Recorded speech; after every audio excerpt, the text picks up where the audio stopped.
네, 선생님 안녕하세요. 안녕하세요. 예, 요즘 세간이 정말 이목이 집중되는 사람이 한 사람이 있는데요. 바로 배우 윤여정 씨. 윤여정 네, 선생. 윤여정 선생님 그 아카데미 여우 조연상 받아가지고 그 상 받은 것도 기쁘지만 인터뷰하는 모습이라든지 평소에 뭐 예능 프로그램에서 한 이야기들이 회자되면서 윤며들다라는 이야기, 윤여정에게 스며들다. 특히 놀라운 건 선생님 20, 30대들이 열광하고 있다는 거죠. 그래요? 네. 마치 저는 그걸 보면서 선생님 나는 죽을 때까지 재밌게 살고 싶다라는 책이 떠올랐어요. 선생님이 그 책을 썼을 때 이 책은 이제 연세 드신 분들이 책을 사볼 거다 이렇게 생각했는데 의외로 독자들이 젊은 층이었다면서요. 그렇죠. 네.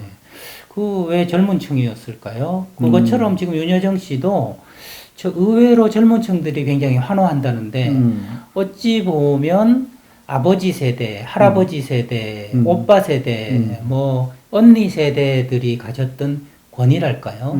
그다음에 굉장히 자기중심적인 그런 또 명령적인 것에서 좀 자유로워진 것 그런 키워드가 윤여정 씨의 그 솔직담백한 모습이라든지 선생님의 재미라는 키워드가 아니었을까 이런 생각이 드는데 선생님 생각은 어떠십니까? 그래서 저도 네. 그 윤여정 씨가 그 상을 받는 네. 그 모습도 보고 네네. 그 중간에 또 다른 인터뷰하는 것도 내가 보고 네. 그 연속곡이 또 많이 나오셨잖아요. 맞아요. 이전에 연습 젊을 많이 때. 나오셨죠. 네.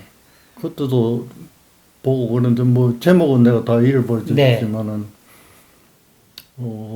상당히 호감이 가는 분이에요. 네. 그 말하자면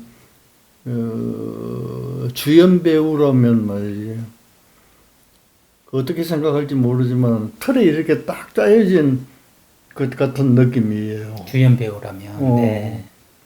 대부분의 얼굴도 그렇고 정형화되어 있죠. 정형화되어 있단 말이에요.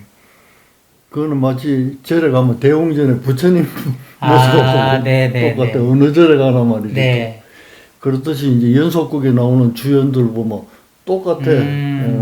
이미지가 네. 이름만 다를 뿐이고. 아하.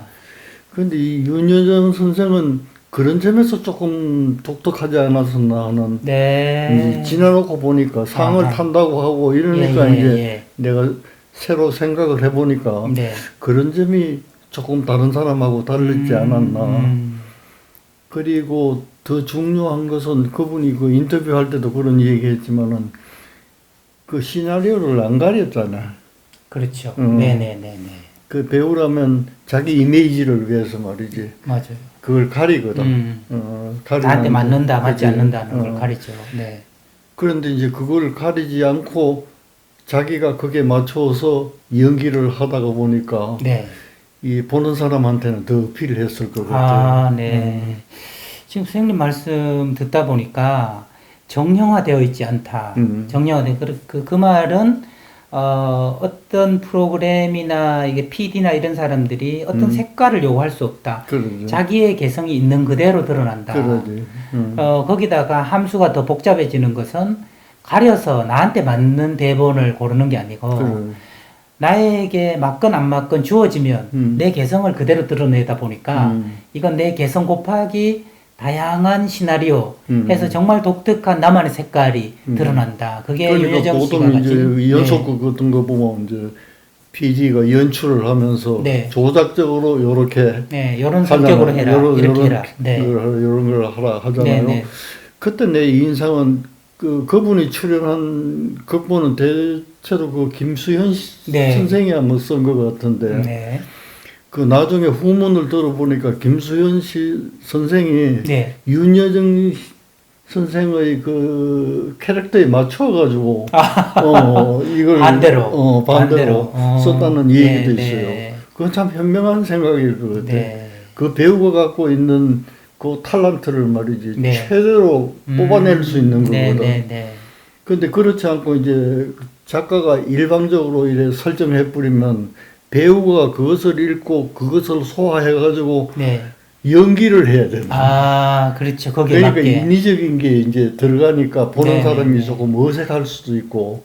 그런데 이분은 극작가 자신이 그 캐릭터를 염두에 두고 생각을 했으니까 자기는 조작할 것도 없이 있는 그대로 이렇게 표현을 해도 윤여정 씨가 가장 윤여정스럽게 연기를 하면 그렇지. 그것이 시청자들이 보는 연기가 되니까. 그렇지. 어필하는 게 아닌가. 그 이번에 그 수상 소감하고 뭐 이런 것도 그 완전히 자기 스타일로 그렇죠. 맞아요. 자기 스타일. 윤여정 씨가 가장 윤여정다운 그런 모습으로 연기하고 상을 받았을 때도 이야기를 하다 보니까 그렇죠. 이것은 대체가 불가능한 사실 그렇게 보면 선생님이나 저나 대체 불가능한 사람들 아니겠습니까? 우리 모두는. 그렇죠. 그런데 윤여정 씨는 자기의 색깔을 그대로 드러내고 정말 대단한 김수현 작가 같은 분도 이분 캐릭터에 맞게 대본을 썼다는 것은 자기가 자기로 살았다는 것이네요. 아마 그것이 젊은 세대에게 정말 매력적으로 보이는 사회에 이렇게 맞춰서 내 색깔을 왜곡시키거나 포장하는 게 아니라 나 있는 색깔 그대로 세상을 향해서 드러내는 용기 그리고 솔직한 이야기 이런 것들이 이제 틀에 짜인 이야기 같은 거는 많이 들어본 사람은 무슨 얘기를 하면 결과부터 아는 거예요. 야, 저 얘기 그때 이건 될 것이다. 그러니까 이제 그런 본인의 독특한 스타일을 갖고 있는 분들은 그런 걸 이제 예측하기가 사실 쉽기도 하지만은 어렵기도 한 거예요. 내면에 있는 걸. 예측 가능하다는 것은 예측 못할 소리를 할 것이다. 이게 예측 가능하지. 선생님 참 윤여정 씨의 요즘 그 신드롬 같은 현상을 보면서 제가 느끼는 것은 모두가 그런 개성을 드러내는 사회라면 그게 크게 화제가 될 일이 없을 거잖아요. 그렇죠. 근데 역으로 보면 그렇지 못하기 때문에 더 도드라져서 보는 거 아니겠습니까? 다르게 말하면 윤여정 씨처럼 혹은 선생님처럼 살려고 그러면 많은 사회의 저항과 반발에 부딪힐 수밖에 없을 것 같은데요. 그렇죠. 외롭지만 꿋꿋이 자기 길을 이렇게 가야 될 뚝심 같은 게 필요할 텐데 선생님은 그게 뭐라고 보시나요? 그게 이제 결국 아까도 얘기했지만 답다. 답다. 윤여정 답다. 또 한동안 유행한 거는 윤여정스럽다. 윤여정스럽다. 말도 유행을 했죠. 답다. 근데 그거는 뭐냐면 그 윤여정 선생 혼자가 이제 들을 얘기는 아니고 사람마다 다 자기스러운 게 있는 거예요. 그러니까 사람다운 게 있는데 그것을 그대로 표현할 용기가 없는 거예요. 맞아요. 왜 그러냐면 주변에서 주는 규격이 너무 많으니까 압력도 있고 있고 그러니까 그게 이제 부합하자니까 자기도 아닌 것을 자기처럼 내놓을 수밖에 없는 거예요.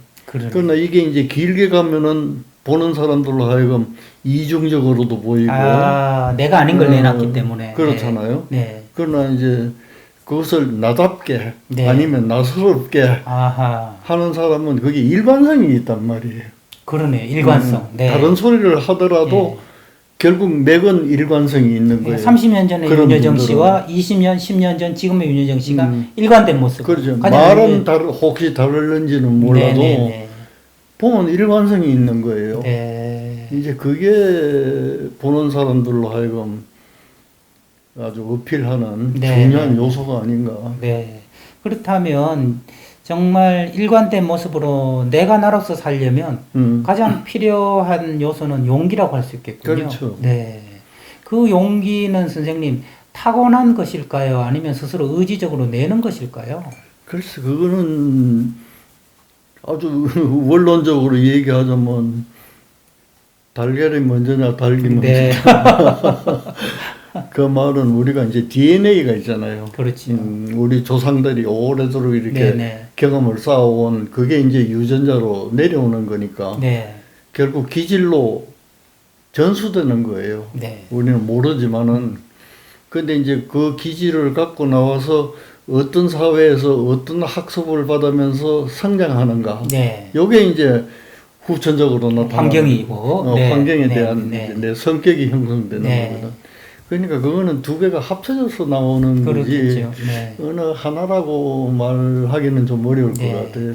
그 다양하고 복잡한 변수의 결과겠지만 결론은 어쨌든 용기를 내고 그렇죠. 나는 나일 수밖에 없다는 마음을 가져야 될 텐데 윤여정 그 선생님을 보면서 저는 선생님을 떠올렸단 말이에요. 아이고. 선생님이 지금 87이시잖아요. 그럼에도 불구하고 이근우는 이근우다 라는 모습으로 살아오셨다고 저는 생각이 드는데 불쑥이 돌발적인 질문입니다만 나를 가장 나답게 하는 모습은 무엇일까? 예를 들어서 윤여정 씨는 세상 사람들이 얘기할 때 솔직한 표현, 그 다음에 또 유머, 그 다음에 톡 쏘는 그런 또 맛, 뭐 이렇게 요약을 하곤 하던데요.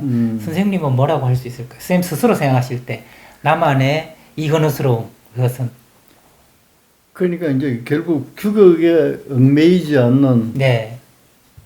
솔직함이라고 생각을. 아 정말 그런 거 급히 동감합니다. 공감합니다. 그래. 그래서 네. 나는 이제 나는 죽을 때까지 재밌게 살고 싶다 그 원고를 탈고하면서 네. 제일 걱정스러운 게 말이지. 네, 네. 이거는 어떻게 보면 내 잡기에 나의 솔직한 그냥 일기장 같은 건데. 일기장 같은 네네. 그런 건데 누가 이걸 흥미있게 읽을 사람이 어디 있겠는가. 네네네. 네, 그런 생각을 했어요. 예. 그러고 이제 내가 그게 쓴 거는 부끄러운 것도 있고 뭐 이렇지만은 그런 걸 무릅쓰고 썼어요. 네, 무릅쓰고. 네, 네. 이거는 내 얘기니까 부끄러워도 내 얘기고 네. 칭찬을 받아도 내 얘기고 뭐 이런 마음으로 내가 썼는데 네. 이제 탈고를 하고 그 출판사에 주면서 내가 걱정이 돼가지고 물었어요. 이런 걸 누가 읽어주겠는가? 이런 얘기야 각 사람마다 다 갖고 있는데 네, 네. 이게 뭐 특별하다고 읽어주겠는가? 네. 그게 걱정스럽다고 내가 그랬어요. 네. 그랬더니 출판사에서 하는 얘기가 그걸 왜 선생님이 걱정합니까? 명답을. 책이 팔리고 안 팔리고는 네. 자기들 문제라는 거예요. 네. 그래서 내 생각은 이건 안 팔릴 것 같다. 네, 네. 그런 생각을 했는데 그건 내가 생각도 못했던 그 베스트셀러가 그러니까요. 네. 조금 전에도 내가 인터넷에서 이래 보니까 거기에 대한 감상문이라든지 평이 네. 아직까지 올라오고 아직까지도 있어요. 벌써 오래됐는데도 오래됐는데. 불구하고. 네. 그래서 그런 거 보면 내가 새로 생각을 해보니까 이걸 그래도 내가 감춘 부분은 조금 있어요. 네. 감춘 부분은 그래도 용기가 없어서 네, 못 네. 내놓은 것도 있지만은 네. 그래도 보통 사람들에 비해서는 네. 내가 감추는 것이 좀 적고 네. 솔직하게 내가 쓴 거예요. 네. 솔직하게. 근데 솔직하게 쓰게 된 그 영향을 받은 거는 네. 옛날에 그 함석헌 선생님이라고 계셨어요. 함석헌 선생님. 예. 요즘 분들은 잘 모르시겠지만 함석헌 선생님이 계셨는데 그분이 그 글을 많이 쓰셨거든요. 네. 거기 글을 많이 썼으니까 출판사에서 와서 이걸 책으로 내자. 네, 네, 네. 그렇게 이제 프로포즈를 했단 말이에요. 네. 그러니까 함석헌 선생이 거절을 했어. 그거는 함석헌 선생이 쓴 서문에 그렇게 써놓은 거예요. 예. 그걸 내가 읽고. 쓰게 된 배경을 서문에 쓰셨을 때. 왜 거절했느냐. 네. 내가 그 글을 쓸 때는 10년 전, 20년 전에 썼는 것도 있는데. 네. 그때 내가 무슨 소리를 했는지, 지금하고 다른 소리를 했는지. 네, 네. 이게 두렵다는 거예요. 네. 그러면서도 자기는 책을 내기로 결심을 하고 책을 냈어요. 네. 내는 이유가 뭐냐면 그때 한 소리도 내가 한 소리고 지금 네. 한 소리도 내가 한 소리니까 네. 그걸 뭐 변경해서 내가 안 낸다고 내가 한 말이 없어질 것도 아니고 네. 그러니까 용기를 내서 쓴다. 난 그게 가슴에 탁 빠서 닿았어요. 예, 예. 옛날에 나도 나고 지금의 나도 나고. 그렇지. 네. 그게 그야말로 솔직한. 어떻게 변했든지 간에 네. 그거는 말하자면 함석헌 선생다운 한 줄기로 이렇게 네. 이제 거기에 대한 많은 사람들이 자신이 없는 거예요, 사실. 그러니까 옛날에 내가 이런 네, 소리를 네. 해서 이렇게 네. 아, 이 부끄러워 안 되겠다 하든지. 맞아요. 네. 지금 이런 소리를 했는데 그때하고 틀렸으니까 네. 그런 거예요. 예, 그거와 마찬가지로 내가 처음 수필집을 낼 때 네. 그 까치야 까치야 아, 첫 수필집 제목이 까치야 까치야. 제목이 네. 그건데 그 대화 출판사에서 나왔어요. 크리스찬 네. 아카데미 그 출판부에서. 네. 그게 나온 게 이제 내가 그 후생일보라는 그 의사들만 보는 신문이 있어요. 네. 그게 내가 연재했던 거예요. 후생일보에 연재했던 글을 모아서 까치야 까치야 책을 내셨다. 네. 근데 이제 그때 내가 그 젊을 때라서 말이지 만용이 생겨가지고 네. 내가 내 자신을 많이 성찰했다고 생각을 했어요. 그 당시 좀, 나름대로는. 네. 좀 오만스럽게 그래 생각해서 그 데스크에다가 내 얘기를 써보면 어떻겠는가. 네. 내가 반성하기도 하고 뭐 또 미래 생각도 하고 네. 어쨌든 주어를 나로 해가지고 예, 예. 써보고 싶다 내가 그랬어. 네. 그랬더니 출판사 그 출판부에서는 얼마나 좋아. 네, 네, 네.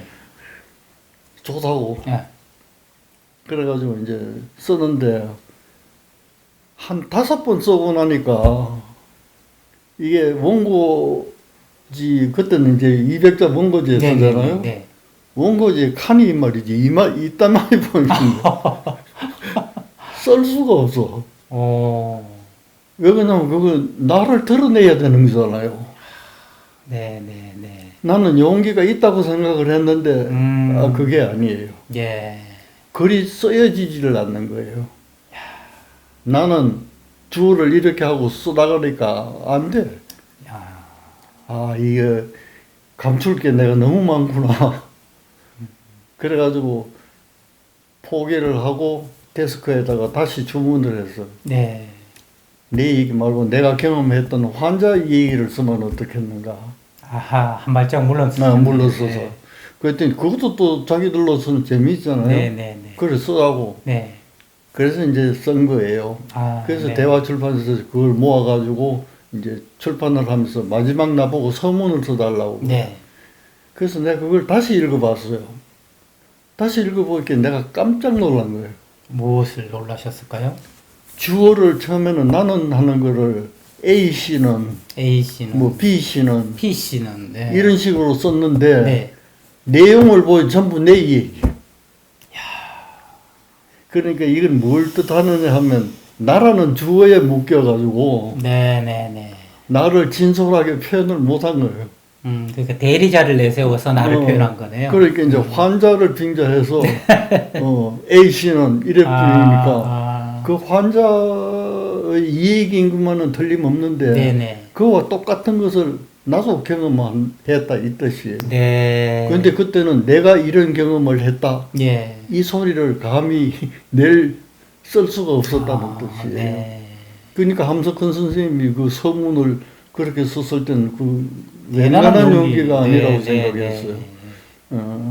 그 선생님 말씀을 들으니까 윤여정 씨의 매력은 첫 번째가 자기를 있는 그대로 드러내는 것이었다는데 그것을 가능하게 한 것이 첫째 용기고 둘째가 솔직함이네요. 솔직하게 나. 그런데 이 솔직하다는 것이 그야말로 까치야 까치야 예를 드신 것처럼 정말 힘들었던 것 같아요. 저도 떠오르는데 선생님, 제가 처음 한 3년 전에 쓴 책이 말과 마음 사이라는 책을 썼는데 저도 저를 드러내기가 정말 힘들더라고요. 그래서 저는 가상에 어떤 한 사람을 생각했어요. 그래서 그 사람한테 고백을 하듯이 그렇게 했으니까 제 이야기가 나오더라고요. 그렇게 해서 말과 마음 사이라는 책이 처음 나왔는데 저는 이게 뭐 몇백 부나 팔리려나 그런 생각을 했는데 이게 10세나 그 나가가지고 제가 깜짝 놀랐거든요. 그 뒤에 용기를 내서 이제는 그런 사람을 생각하지 않고 제가 살짝 저를 감추면서 책을 쓰기 시작했어요.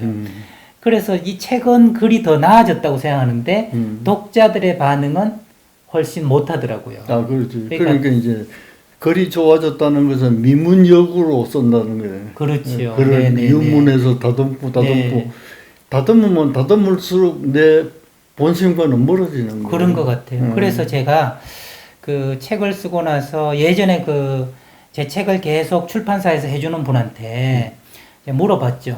제 책 중에 어느 책이 선생님은 제일 나아요? 라고 물어봤어요. 그러면서 저는 뒤에 나온 책들이 좋다고 당연히 응답할 줄 알았거든요. 그렇죠. 그랬더니 선생님의 인생책은 말과 마음 사이죠. 이러더라고요.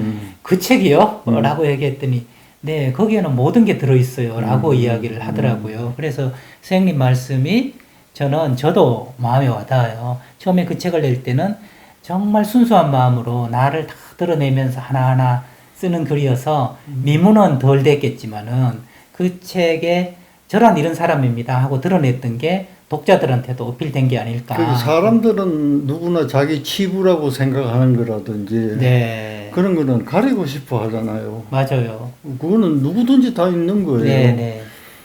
그런데 이제 드러낸다는 것은 자기가 감당할 수준으로 드러내는 거예요. 사실은. 그런 것 같아요. 이거 선생님도 아까 내가 아직 다 드러내지는 않았다고 그렇죠. 말씀을 하셨는데. 이제 그런데 이제 그런 거는 드러내는 이제 어떤 계기가 있어.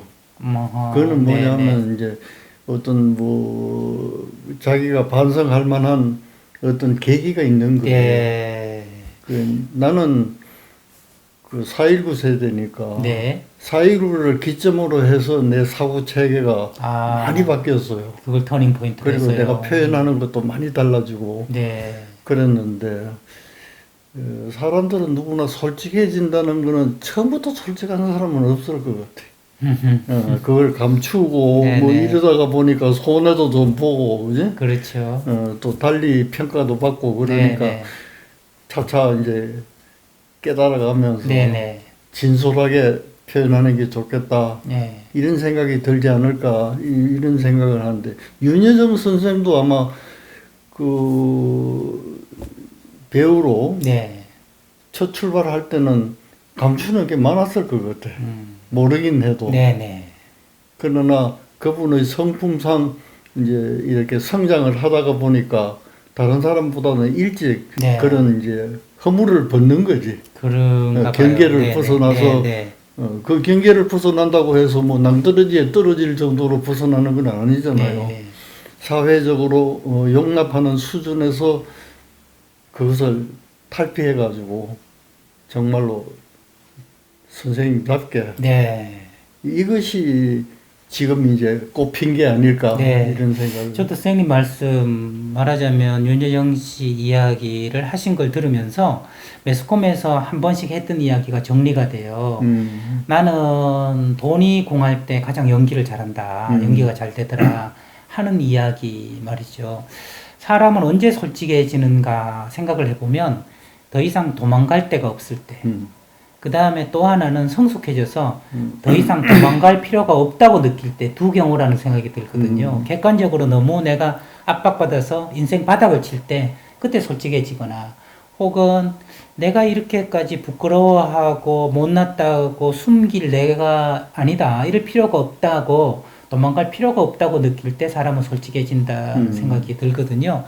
윤여정 선생님의 삶은 구체적으로는 모르겠지만 그 두 가지가 다 포함된 게 아닐까 싶은 생각이 들어요. 더 이상 도망갈 데가 없다. 내가 벌어야만 된다. 하는 절박함도 있었을 것이고 내가 나로 살면 되지 굳이 남한테 인정받고 뭘 해야 되느냐 최고가 돼야 되느냐 그런 생각으로 좀 더 성숙해진 것 그 두 가지 요소가 다 솔직해지는 요소가 아니었을까 그런 생각이 들고요. 윤여정 선생님 이야기 중에 저는 선생님 그 얘기가 저는 가슴에 와닿았는데 기자회견할 때요.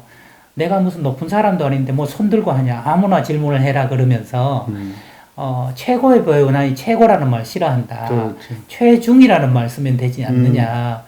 평소에 선생님한테 다른 표현이지만 자주 들었던 말씀 누구나 다 같다는 얘기 어떻게 들으셨어요 선생님? 그것도 내 생각하고 비슷한 거예요. 네. 내가 그 책에 쓴 거는 최고를 지향하지 말라고 그랬어요. 그러셨죠. 네. 차선으로 살아. 2등으로. 2등으로. 이제 그런 거하고 맥락이 좀 비슷한 것 같아서 네. 나는 상당한 친근감이 있어요. 네. 그런데 김영석 교수가 그 유튜브에서 네, 하는 네. 걸 내가 한번 그 들어보니까 자기는 이제 북한에서 넘어와가지고 6남매를 키웠다고 하거든. 네. 그러니까 시간 강사로 이제 댕기면서. 네네. 그 요새도 그렇지만 시간 강사 고달프잖아요. 그 다음에 북한에서 동생이 또 셋인가 내려오고. 아이고야. 그래서 전부 하여튼 13식구를 먹여 살리는. 시간 강사면서. 그래서 이제 교수가 돼서 경제적으로 좀 안정이 되니까 이제 여러 군데서 이제 또 강연 초청을 하잖아요. 네네네네. 그런데 이제 자기가 고등학교 참 교사로 있을 때 그 배운 제자들이 네. 모여가지고 선생님을 모시고 이제 이 얘기를 듣고 싶다. 네네. 그래 왔더래요. 그래 언제냐 이래 보니까 삼성에 예약이 돼 있어. 삼성. 삼성그룹에. 네네. 강의가. 예. 그래서 이제 겹쳤다는 거죠. 겹쳤어. 네네네. 그래서 이렇게 겹쳐서 네. 미안하다. 네. 이러니까 이제 실망을 하면서 이제 나가는 뒷모습을 보고 이분이 잠깐 기다려라. 그리고 삼성에다 전화를 했대요. 예. 이런 사정인데 삼성을 좀 연기해주면 안 되겠는가. 그러니까 삼성에서 의논해보겠다 그러더니 통기가 그 삼성은 언제든지 선생님을 모실 수가 있으니까 그 귀한 자리에 가시라고 그렇게 돼서 갔대요. 네네. 그래 강연을 하고 올라오면서 자기가 깨달은 게 지금까지는 돈을 전제로 강의를. 그렇죠. 솔직히 그렇게 솔직하게. 삼성이라면 돈인데. 네. 근데 대구에 대구인지 뭐 어딘지 하여튼 내려갔다 오면서는 이게 그게 아니구나 하는 것을 네. 깨달았다. 네네네. 삼성은 돈은 더 많이 주고 여는 적게 주지만은 이게 자기가 돈이 목적이었을 때가 있었다고 고백을 하는 거예요. 먹여 살리기 위해서 말이지. 그런데 그 사건을 기준으로 해서 자기는 돈을 목적으로 살지는 않고 돈을 수단으로 그런 말씀을 하시는 걸 내가 들었어요. 이제 그거는 뭐 비단 돈뿐 아니라 사람이 살아가는 그런 이제 뭐랄까 가식을 버리는 어떤 계기가 누구에게나 있을 것 같아. 그러게요. 선생님. 그런데 그분은 어떤 게 계기가 됐는지는 잘 모르겠는데 어쨌든 지금 진솔한 이 태도가 호감이 간다고 해서 그분이 일생 내에 그랬다고는 볼 수가 없는 거거든요. 그렇죠. 어떤 계기가 돼서 그분도 그런 말씀을 하실 수 있는 경지에 왔다 이거지. 그걸 또 너무 미화해가지고 말이지. 그래 버리면 그분한테 부담이 될 수 있죠. 부담이 되고 뭐 좋은 일은 아닌 것 같아. 있는 걸 그대로 보는 거. 그 표현하는 사람도 있는 걸 그대로 표현하는 게 중요하지만은 보는 사람도 좀 더 성숙한 시선으로 있는 그대로 보시는. 지금 윤여정 씨의 모습은 지금의 모습이다. 앞으로 어떠한 변화가 또 있을 수도 있다. 그런 여지까지 염두에 두고 너그러운 시선으로 따뜻하게 바라보는 것이 필요하다고 할 수 있겠군요. 선생님, 저는 선생님 말씀 들으면서 제가 선생님이 떠올랐던 게 이게 자연스럽고 맞는 이야기구나 이런 생각이 들었어요. 저는 그러니까 한 25년 넘게 선생님 곁에서 선생님한테 배움을 가졌다는 것은 제 입장으로 봤을 때는 신기하기도 하거든요. 한 선생님한테 계속 배움을 가지고. 근데 그때 느낀 게 저는 뭐냐면 탈권이었어요. 탈권이. 선생님 뵈면 저도 모르게 아버님 소리가 나오기도 하고 마음속으로는 선생님이 우리 아버지였으면 좋겠다 이런 마음을 여러 번 가졌었거든요. 근데 왜 아버지였으면 좋겠다 그랬더니 이상적으로 생각하는 권위 없는 아버지, 친구 같은 아버지, 그러면서도 자연스럽게 배우는 것. 그 비결이 뭘까 계속 저는 스스로에게 물어왔는데 오늘에야 알게 됐어요. 솔직함이었어요. 선생님은 25년 전에 말씀하시던 거나 지금 하시던 거나 여일하시거든요. 똑같으시니까 제가 선생님 책 쓰셨을 때 서문에다가 선생님에 대한 이야기를 써달라고 저한테 말씀하셔서 그 영원한 소년 이렇게 제가 한번 쓴 적이 있어요, 선생님. 그것은 나에 대해서 편안해하고 드러내는 것에 대해서 부끄러워하지 않는 그런 모습인 것 같아요. 아까 김영석 선생님이 제자들한테 삼성을 버리고 제자들한테 가서 차 타고 오면서 새롭게 인생의 전환기가 됐다. 돈을 바라보던 때가 있었지만 필요에 따라서 이제는 돈이 아니라 다른 가치 있는 의미 있는 걸 바라본다 그랬는데 저도 25년 동안 쌤한테 그걸 배운 것 같아요. 돈이 아니라. 그래. 네.